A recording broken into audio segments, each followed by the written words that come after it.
Operation दंगा। जी, ये नाम जहन में आते ही आपको लग सकता है कि हालात इस देश के इतने बदतर हो चले हैं कि ऑपरेशन दंगा नाम देना पड़ा। तो जी, मुजफ्फरनगर दंगों पर आज तक का सबसे बड़ा खुलासा इस नाम से इतर कुछ दूसरा सोचा ही नहीं जा सकता था। मुजफ्फरनगर दंगों पर आज तक ने जो सबसे बड़ा स्ट्रिंग ऑपरेशन किया है, वो खुफिया कैमरा दरअसल बता रहा है कि कोई राजसत्ता कैसे चलती है, और अगर राजसत्ता चलती है तो फिर कानून का राज हाशिए पर होता है। कोई मतलब नहीं रहता है कि कौन सा थाना किस रूप में काम कर रहा है, कोई मायने नहीं रहता है कि कौन सा अधिकारी किसकी सुन रहा है। सुलगते हुए सवाल हवा में गूंजते जाते आते हैं और लोगों के साथ साथ स्थितियां हर को मौत के घाट उतारती चली जाती है। यह इस देश का सच भी है, त्रासदी भी है, और इस ऑपरेशन दंगा का सबसे बड़ा राज भी है, या कहें गहरा राज। क्योंकि आज दंगों की हर परत को खोलेंगे और कोई नहीं, मुलायम सिंह और अखिलेश सिंह यादव के अफसर। यकीन मानिए आज आप हैरान रह जाएंगे, क्योंकि जो स्थिति है और जो परिस्थितियां हैं इस देश के भीतर, वो दरअसल इस ऑपरेशन दंगे के जरिए सब कुछ सामने ले आएगी। तो आइए शुरू करते हैं ऑपरेशन दंगा।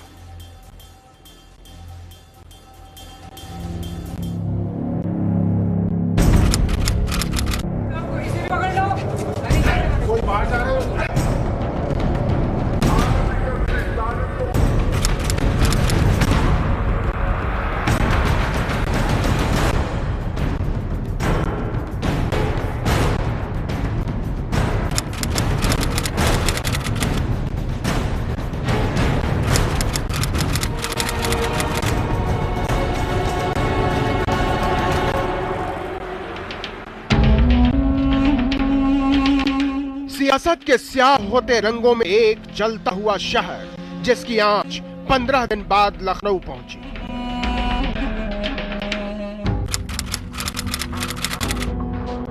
और 17 दिन बाद इस आंच में तपा दिल्ली दरबार भी।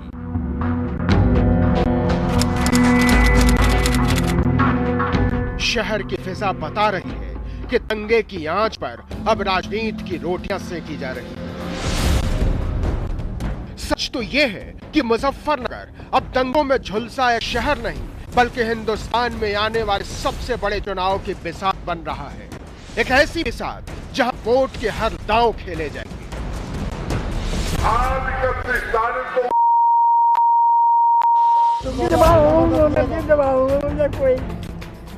इस दंगे में अब तक 40 से ज्यादा मौतें हुई और 40,000 से ज्यादा लोग बेघर हो गए। पहली बार जहां लोग अपने ही गांव और अपने ही कस्बों में शरणार्थी हो गए।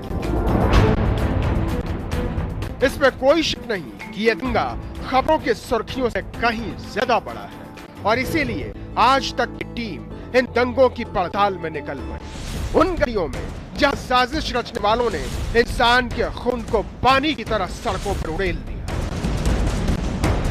हमने खुफिया कैमरा उठाया, क्योंकि ऐसे हादसों के बीच बड़े कैमरों पर सिर्फ आरोप लगाए जाते हैं, सच नहीं बोला जाता। इसी सच को उजागर करने के लिए हमें करना पड़ा दंगों पर सबसे बड़ा स्टिंग ऑपरेशन, ताकि देश जान सके कि इस खून खराबे के जिम्मेदार कौन लोग हैं।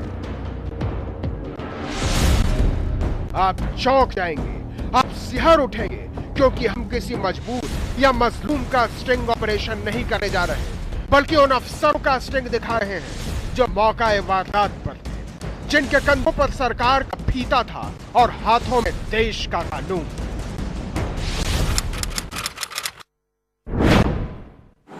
देखिए, मैं बहुत गहराई से बताऊं, इसमें बहुत कुछ पॉलिटिकल है। मुलायम सरकार के इन अफसरों से आज आप सुनेंगे दंगों की वो सनसनीखेज दास्तान जो आपके टीवी स्क्रीन पर कभी नहीं दिखाई गई।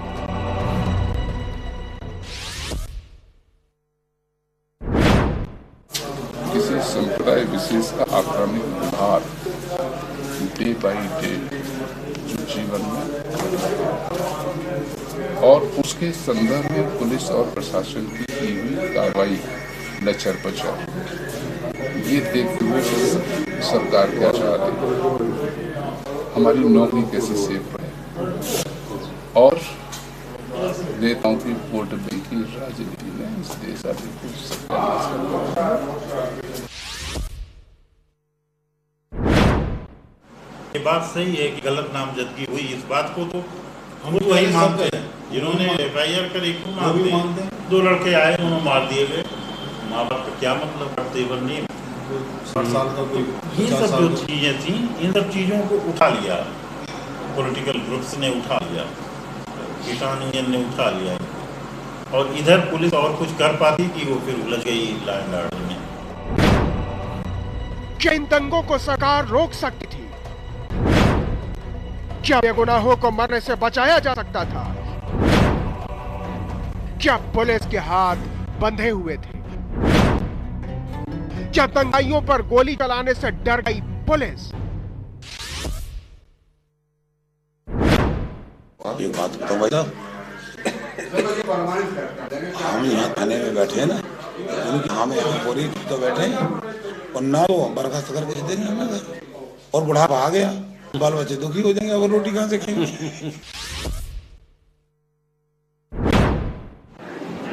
एक गलती सबसे बड़ी और हुई, खालाबार में जो मीटिंग हुई तो DMSSP नहीं जाना। आज दंगों की हर एक परत खुद खोल देंगे मुलायम और अखिलेश के अफसर। आप सिर्फ दिल पर हाथ रखकर देखते रह जाएंगे दंगों पर सबसे बड़ा खुलासा। अरुण सिंह और हरीश शर्मा के साथ दीपक शर्मा, मुजफ्फरनगर, आज तक। कहते हैं देश में कानून का राज अगर हो तो फिर जिंदगी महफूज रहती है, लेकिन कानून अगर राजनीति तले दबा दिया जाए तो क्या कुछ होता है। दरअसल ये वही स्टिंग ऑपरेशन है। इस स्टिंग ऑपरेशन में परत दर परत कैसे खोलेंगे हम पहले आपको बता दें, क्योंकि यह एक सिर्फ भूमिका थी जो अभी आपने देखी। आइए जरा हम आपको मुजफ्फरनगर के हालात को दिखलाते हैं। पहले मुजफ्फरनगर का नक्शा, भारत से घूमता हुआ उत्तर प्रदेश में बिल्कुल एक किनारे, समझिए जरा, पश्चिमी यूपी का सिरा है एक लिहाज से मुजफ्फरनगर। कल्पना सक्सेना SP क्राइम मुजफ्फरनगर बताएंगी आपको, सुनकर हैरत में पड़ जाएंगे। ये देश ऐसे भी चलता है और बहुमत में आई सत्ता अपने तले कानून को किस रूप में दबाती है। आगे किरदार हैं जानसठ के, जानसठ तहसील SDM RC त्रिपाठी। हैरत में पड़ जाइएगा, अधिकारी क्या बोलता है, किस रूप में बोलता है, और जब वो बोलता है तो बहुत साफ लगता है वो गुलामी नहीं कर रहा है, बल्कि उसकी कोई हैसियत ही नहीं। तीसरे चेहरे हैं JR Joshi, CO circle officer Jansath तहसील।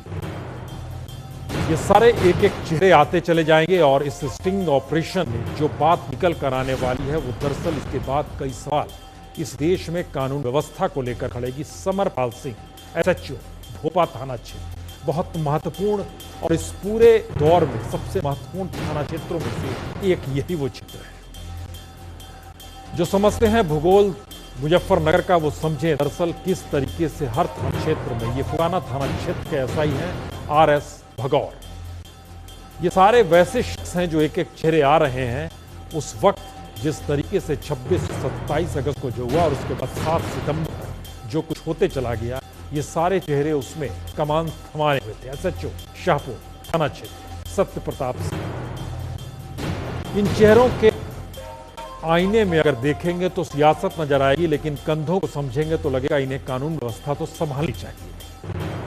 गंगा ये इलाका है, कोतवाल वहां के हैं ऋषपाल सिंह। यह भी दरअसल बेहद ही स्ट्रेटेजिकली अगर मुजफ्फरनगर के भीतर घुसेंगे और जो नक्शे से परिचय है, वहां के भूगोल से परिचित हैं, वो समझे कि इस पूरे थाना क्षेत्र में जहां जहां आपको दिखा रहे हैं मुजफ्फरनगर जिले के भीतर में, ये सबसे ज्यादा मीरापुर, ये अनिरुद्ध गौतम SHO मीरापुर थाना क्षेत्र के